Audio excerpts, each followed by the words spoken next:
Бүгдээрээ сайн уу? Гол дүрийн залуу болох Жиро маань цагаа тааруулчаад хүмүүсээр дүүрэн хөл хөдөлгөөнтэй гудамжаар зугаалж буугаар кино эхэлнэ. Японы романтик зүгнэлт киборг охин киног товчлон хүргэж байна. Тэрээр өнөөдөр төрсөн өдрөө тэмдэглэж байгаа ч өөртөө цаг худалдаж авсан худалдагч охиныг тооцвол энэ өдрийг өөр тэмдэглэх хөнгөө байгаа тухайга эргцүүлэн бодонгоо. Жилийн өмнө мөрөөдлийнхөө охинтой яг энэ дэлгүүрт таарлцсан тухайга дурслаа. Өмнө нь Жиро дэлгүүр хисч явахдаа гартаа бэлэг барьжээ. Түүний харц өөрт нь инээмсэглэл бэлгэлсэн хөөрхөн охинтой харц тулгарлаа. Дэлгүүрийн хувцсуудыг үзэж байгаа дүр эсгэн бандсандаа түүний араас мэдрэл юм шиг л даглаа. Жиро хэдий сандарч байсан ч өөр хувцс сольж өмссөн түүнээс нүдээ салгаж чадахгүй ангаагаал хоцорлоо. Тэр охин Жирогийн хажуугаар зурж хөл нүцгэн явж өнгөрөхдөө эргэж харан инээмсэглэж байгааг нь ажигладаг. Дэлгүүрээс гартал тэр охин гадаа хөл нүцгнээр үзүүлэнгийн өндөр өсгийтэй гутлыг харж байлаа. Жиро хажуугаар нь өнгөрөх үед тэр охин баяр баясгалантайгаар Жиро руу харан алхаж байгааг анзаараад түүн рүү хамаг анхаарлаа хандуулснаас болж санамсаргүйгээр шонтой мөргөлдчихдөг. Үүний дараа Жиро ресторанд төрсөн өдрийн бэлэг болох эмэгтэй хүний баримлыг задлж хараад төрсөн өдрөөрөө гомонгоор хооллож байлаа. Гинэт нөгөө охин ресторанд орж ирээд түүний хажууд суугаад спагетти хэр амттай байгаа талаар асуухад Жиро сандарч түүнд цэсийг өгөхөд цэс дээрх бараг бүх зүйлийг захиалав. Хөөрхий Жирогийн мөнгө нь хүрхээргүй байгаа бололтой.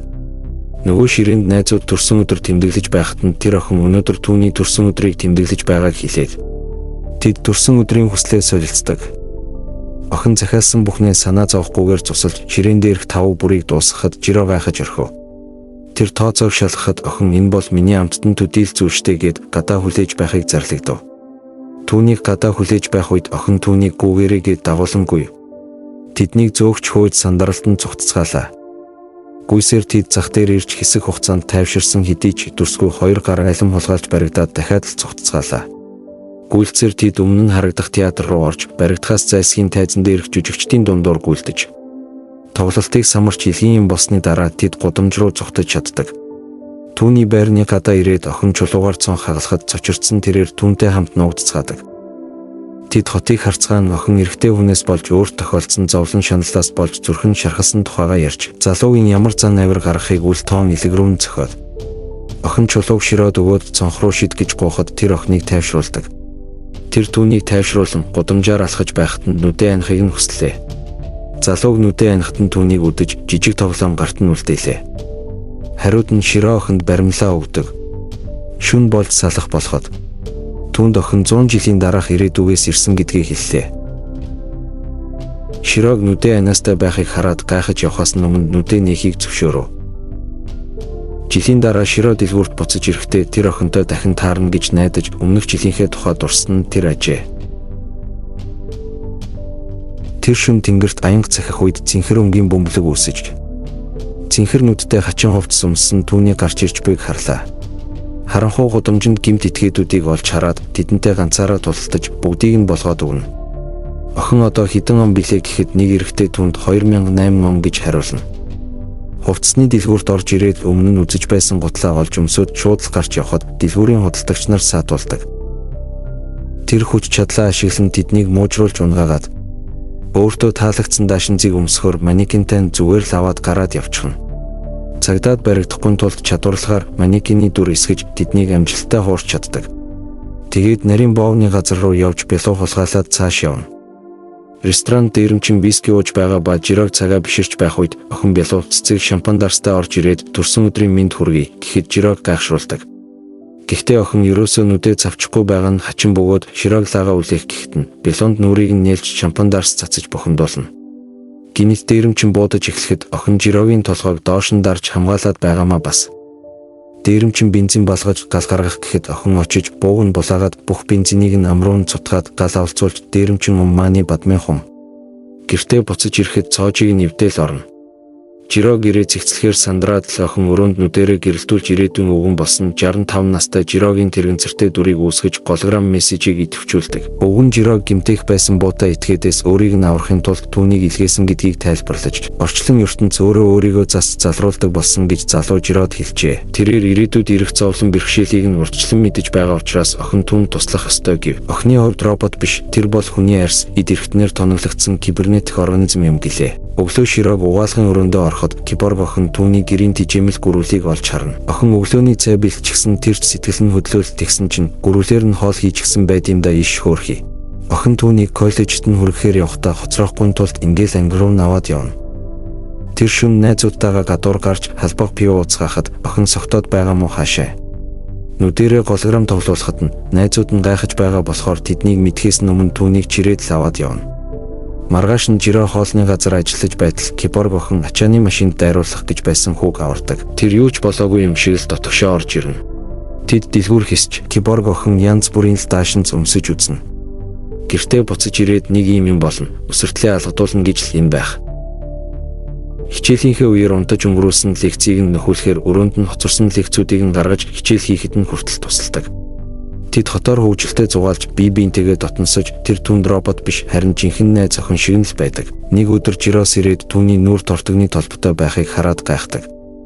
Мэдээгээр гал төмрийн тухай гарч хаа нэгтээ гал гарч өрөөнд хэн нэгэн орж ирээд хүүхдүүдийг аварсан тухай мэдээг сонсоод ойлголоо. Жиро газар хөдлөлтөд сүйдсэн төрөлх хоттой очихыг хүсэж байгаа бөгөөд тэр дүр зургийг дурсаж байлдаг. Робот охин Жирод хандан хажуудаа хүнтэйгээр цаг хугацаагаар аялах чадвартай учраас түүнийг тэр мөчид буцааж чадна гэж амлана. Тэд даруухан тийшээ явахаар болсон бөгөөд Жиро барилгуудыг хараад яг хуучин шигээ байгаад гайхдаг. Жиро өнгөрсөн үед өөрийнхөө бага насыг олж хардаг ба тэд бяцхан хүүг гэр хүртэл дагаж ээж дээр нь очино. Тэд түүний багада эрдэнэсээ хадгалдаг байсан даалт газар очиж гэр бүлийн зураг ирээдүйн дүрдээ бичсэн хөөрхөн цагтлыг олдог. Жиро тэдний сэргээж чадсан дурсамжаар аялаж ад жаргалаар бэлхэж робот охинд чин сэтгэлээсээ талархах болно. Тэд одоо цагтаа иргэн ирж Жиро цаг хугацаагаар аялснаас болж эмнэлэгт хэвтсэн байлаа. Тэр роботыг ширтэх зураг киборг охин өөрт нь үнэнч бодит сэтгэл хөдлөлөөр хандаж байна уу? Эсвэл бүх зүйл зүгээр л өөрийнх нь төсөөлийн хурмаг зүйл үү гэдэгт эргэлзэж эхэлдэг. Маргааш нь Жиро эмнэлэгт хэвтэн эмчлүүлж байхдаа гэмт итгээд сургууль дотор хүмүүсийг барьцаалж цагдаа нар бүсэлсэн байгаа тухай мэдээгээр үзжээ. Гэмт итгээд багш болон сурагчдыг ална гэж занал хийлж сүрдүүлж байгаа ч алба хаагчид гэмт хэрэгтэнтэй үр дүнтэй тэмцэж чадахгүй л байлаа. Гинэт нэгэн эмэгтэй барилга руу гүйн орж шатаар өгсөж гэмт хэрэгтэнг аюулгүй даран авч цонхоор шидэн газар унагсан байна. Цагдаа нар гэмт хэрэгтнийг баривчилж чадсан байна. Жиро найз охиноо бас супер баатар гэдгийг мэдээд баярлсандаа нулимс туслуулан инээмсэглэдэг. Жиро киборг охиныг гих сэтгэл нь улам гүнзгийрч эцэст нь түүнийг үнсгээр шийдсэн ч үнсэлтийн үед охин ямар ч сэтгэл хөдлөл илэрхийлэхгүй байгаад нь тэрээр сэтгэлээр унах болно. Охин дахин оролдохыг хүссэн боловч робот хайраа илэрхийлж чадахгүй сэтгэл хөдлөлгүй байгаад урам нь хугарч Жиро тэр даруйдаа татгалзлаа. Тэр шөнө цахилгаан тасарсан байлаа. Жиро киборгоос уучлалт гуйдаг. Учир нь тэр хизээч ийм зүйл тохиолдохгүй гэдгийг мэдэж байсан ч түүнд хайраа илчлэхийг хүсэж байсан юм.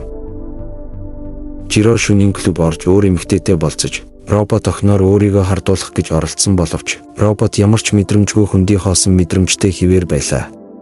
Жирог харж байхад нэг залуу киборгтой сэтгнэж түүнийг бүжиглэе гэж гуйхад робот охин хүмүүсийн дунд бүжиглэхэд үүнийг харсан Жиро клубээс гарч явлаа. Робот нөгөө залууг газар шидээд робот охин Жирог гүйцэж түүнийг дагаж цэцэрлэгт хүрээлэнд очлоо. Жиро болцсон охиноо үнсэх гэхэд киборг охин тэр эмэгтэйг нь өсөртөл нь алгадаад усан ориглоор руу унгаачихв. Жиро уурлаж киборг руу хашгирч түүнийг үргэлж хүссэн зүйлийнхээ эсрэг зүйл хийдэг гэж буруутгаад эцэст нь Жиро робот охиныг орхиж хизээч битгий эргэж ирээрэй гэж хэлээд өмнө нь бие биентэйгээ салах ёс гүйцэтгэж байсан тэр газартаа тэр байрлалдаа зогсцоож байлаа. Уурандаа бүр нүдээ анаад дахиж хизээч миний нүдэнд бүү үзэгдэрэй гэж хэлдэг. Маргааш өглөө нь Жиро өөрийнхөө хэлсэн бүх аимшигт зүйлээ санан байрандаа ганцаараа сэрнэ. Хичээл дээрээ тэр урдийн шигээ унтаж байгаа бөгөөд найз нь киборг охинтой дахин уулзахыг ятгалаа. Тэр гэртээ буцаж ирэхэд түүнд муур бэлгэлсэн бололтой Жиро харамсаж байсан ч тэр алга болжээ. Тэдний хамтдаа очдог байсан газруудаар явахдаа одоо ганцаардж байгаагаа мэдэрч байлаа. Хэсэг хугацааны дараа тэр шинэ муураа хооллох гэж байхдаа цонхоор хартал гинэт газар чичирч эхлэхийг мэдэрдэг. Энэ нь хүчтэй газар хөдлөлт бөгөөд түүний өрөөний эд зүйлс эргэн тойронд нь унаж эхэлдэг. Дараа нь бүх зүйл гайгүй юм шиг байсан ч дахин цонхоор харахад барилгууд бүгд нуурч байгааг бодвол түүний гэр дараагийнх нь бололтой. Гинэт барилга нуурч тэр доош унаж эхлэхэд аврагч охин түүнийг барьж авлаа. Тэр түүнийг хизээч орхиогүй бөгөөд түүнийг нуранганы хог хаяглаас зайлуулж аюулаас холдуулдаг. Охин жаахан тайвширтал Широ босч ирээд тэр түүнийг энд байгаад маш их баяртай байгаагаа илэрхийлж түүнийг тэрвэрдэг. Тэд гудамжны эсрэг талд хамтдаа гүйж барилгууд бараг бүхэлдээ хэсгээрээ нурж унах үед газар дээр бүх зүйл эмх замбраагүй байдалд орсон байлаа. Киборг охин түүнийг ачааны машинд мөргүүлэхгүй тулд цааш шидэж аюулгүй болгосон ч өөрөө мөргүүлдэг тэгсэн ч тэр үнэхээр зүгээр байлаа. Тэр зүгээр байгаад Широ баярлаж тэд тэрвэрлдэж байх үед барилгын хан нурж байгааг охин олж мэдээд түүнийг аврахын тулд өөрийгөө золиослон дахин цааш түлхдэг. Широгийн дор газар нурах үед тэр унах шахсан ч амжиж зүгдэж чаддаг. Охин бие дундуур нь салгаж түүн рүү мөлхөж нүхнээс нь гаргах хэрэгтэй болсон. Тэр түүнийг өгчлээ гэж бодож байсан ч үнэндээ тахир дутуу байгаа ч тэр амьд хിവэр байлаа. Широ охиныг хизээч явуулахгүй гэж амлахад охин эцэст нь ямар нэгэн сэтгэл хөдлөлийг мэдэрч эхэлдэг. Тэр эцэст нь Жирог хайрлах мэдрэмжийг мэдэрсэн ч түүнийг сүүлчийн удаа түлхэж түүнийг унаж буй барилгаас аварчээ. Одоо байдал тайван байгаа ба нурангнаас Жиро дурлсан киборг охиноо хайж байлаа. Борон дундуур өдөр шөнөгүй хайсны эцэст Жиро гар олж улмаар үлдсэн хэсгийг нь нурангаас гаргаж ирч чаддаг. Одоо 61 жилийн дараа Жиро тэрэгцэртэй хөвшин хүн болжээ. Киборг охин түүнтэй хамт байгаа ч яг хിവэрэ харагдаж байгаа нь түүнийг дахин бүтээхийн тулд энэ бүх цагийг зарцуулж ой санамжийг нь сэргээж чадсан ч түүний хийсэн бүх зүйл дуусаагүй юм. Тэр түүнийг олноор нь хуулбарлаж түүнтэй яг адилхан үйлчлэгч роботуудыг бүтээсэн. Кино дуусахад тэд нар мандах зүг хамтдаа ширтэж түүний амьдрал эцэслэн дуусч тэрээр хайртай эмэгтэйхээ гараас атган эцсийн амьсгалаа авлаа.